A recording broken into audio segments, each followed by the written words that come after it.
Hello Jharkhand board के प्यारे बच्चों। पिछले वीडियो में 5 मार्क्स वाला 3 क्वेश्चन बताए थे। आज पार्ट 2 लेके आए हैं, जो कि ये 2 क्वेश्चन भी बहुत ही इंपॉर्टेंट है। पिछले वीडियो में 3 क्वेश्चन और आज 2 क्वेश्चन, टोटल 5 क्वेश्चन 5 मार्क्स। इस चैप्टर से यही 5 क्वेश्चन कंप्लीट कर लीजिए, इससे बाहर नहीं आएगा। तो चलिए स्टार्ट करते हैं। आपका पहला क्वेश्चन है, विद द हेल्प ऑफ ये diagram describe the structure of human sperm.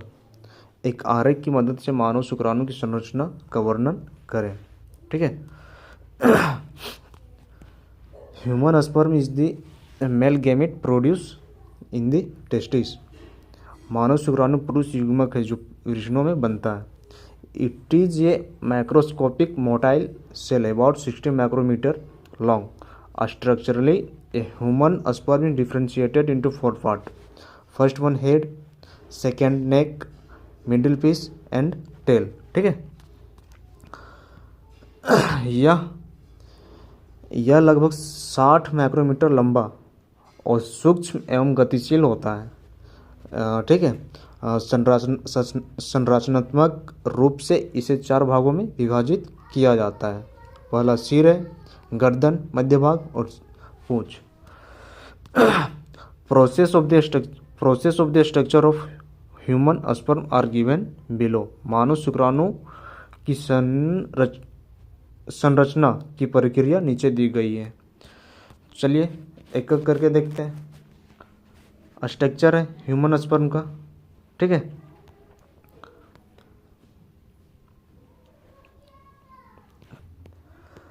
चलिए नंबर 1 है, सबसे पहले हेड की बात करते हैं। The head is oval in shape and contain a haploid nucleus with 23 chromosome. The anterior part of the head is covered by a cap-like structure called acrosome, which contain enzyme and such as hyaluronidase and acrosin that helps in penetration of the ovum during fertilization. शीर अंडाकार होता है तथा इसमें 23 गुणसूत्रों वाला haploid नाभिक पाया जाता है। शीर के अग्रभाग में एक्रोसोम नामक ढक्कन जैसे संरचना होती है जिसे हाइलुरोनिडेज एवं एक्रोसिन एंजाइम होते हैं, जो कि निषेचन के समय अंडाणु में प्रवेश में सहायता करते हैं। अब आता है नेक, सेकेंड नंबर। ठीक है। The neck is very short and contain proximal and distal centriole which connect the head with the tail. गर्दन बहुत छोटी होती है, इसमें सेंट्रियोल पाए जाते हैं जो कि सिर और पूंछ को जोड़ता है। थर्ड नंबर है। उसके बाद होता है मिडिल पीस, थर्ड नंबर। ठीक है। Third number, the middle piece third number है। इसमें बहुत सारे माइटोकॉन्ड्रिया स्पाइरल फॉर्म में लगे होते हैं और माइटोकॉन्ड्रिया स्पर्म को एनर्जी देते हैं ताकि स्पर्म स्विम कर सकें। The middle piece contain spirally arranged mitochondria sheath around the axial filament. Mitochondria provide energy required for sperm movement. अब लास्ट में होती है टेल। ठीक है। टेल का काम होता है मूवमेंट, जिससे स्पर्म ओवम तक पहुंचता है। ठीक है। The tail is long and flagellum like. It helps in locomotion, enabling the sperm to swing toward the ovum. Question number 2 है।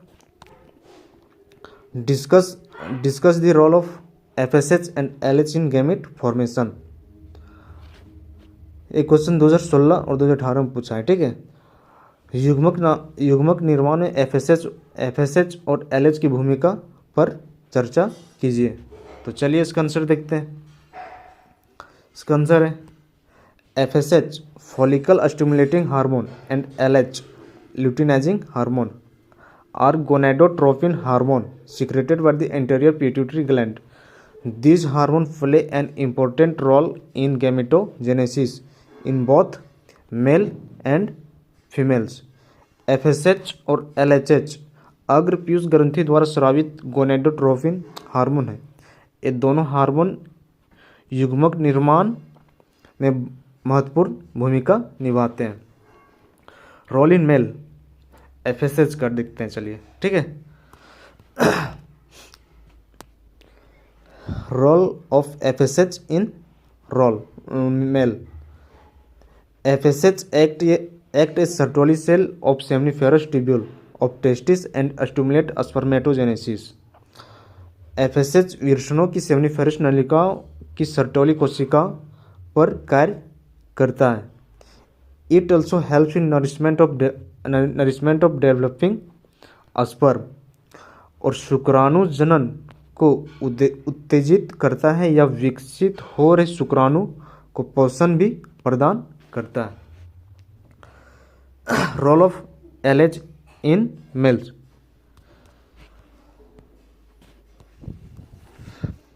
LH act on Leydig cell of testis and stimulate secretion of testosterone. Testosterone is essential for spermatogenesis and development of male secondary sexual character. LH वृषणों की lady कोशिकाओं पर कार्य करता है और testosterone hormone के स्राव को प्रेरित करता है और टेस्टोस्टेरोन शुक्राणु निर्माण एवं द्वितीयक लैंगिक लक्षणों के विकास के लिए आवश्यक है।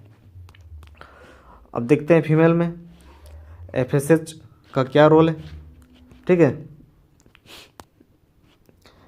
FSH stimulates the growth of maturation of ovarian follicle and also promotes secretion of estrogen. FSH अंडाशय में फॉलिकल्स की वृद्धि एवं परिपक्वता को उत्तेजित करता है तथा एंड्रोजन हार्मोन के स्राव में सहायता करता है। Role of LH in female. LH causes ovulation and stimulates formation of corpus luteum which secrete progesterone essential for maintenance of pregnancy.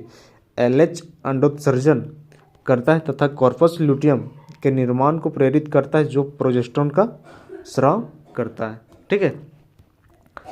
अब चलिए फ्लो चार्ट देखते हैं। इसका फ्लो चार्ट है स्पर्मेटोजेनेसिस ब्रेन को कंट्रोल मेन करता है, ठीक है। ब्रेन का एक हिस्सा है हैपोथैलेमस। ब्रेन का एक हिस्सा हैपोथैलेमस है, ठीक है, जो GnRH हार्मोन रिलीज करता है, gonadotropin releasing hormone. GnRH anterior pituitary gland को स्टिमुलेट करता है और पिट्यूटरी से दो हार्मोन निकलते हैं, पहला LH और दूसरा FSH, ठीक है। LH टेस्टिस के लीडिंग सेल पर काम करके टेस्टोस्टेरोन बनवाता है, ठीक है, और टेस्टोस्टेरोन से सेकेंडरी सेक्सुअल कैरेक्टर डेवलप्ड होते हैं और ये स्पर्मेटोजेनेसिस में मदद करता है। अब देखते हैं FSH का follicle stimulating hormone. FSH Sertoli cell पर एक्ट करता है और ये स्पर्म फॉर्मेशन करवाता है, ठीक है।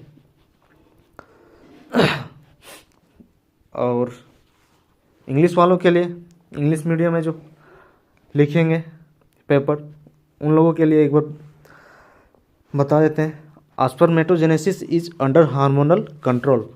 hypothalamus release GnRH which act on anterior pituitary. Anterior pituitary secrete LH and FSH. LH act on Leydig cell of testis and stimulate secretion of testosterone. और testosterone is responsible for development of secondary character, ठीक है।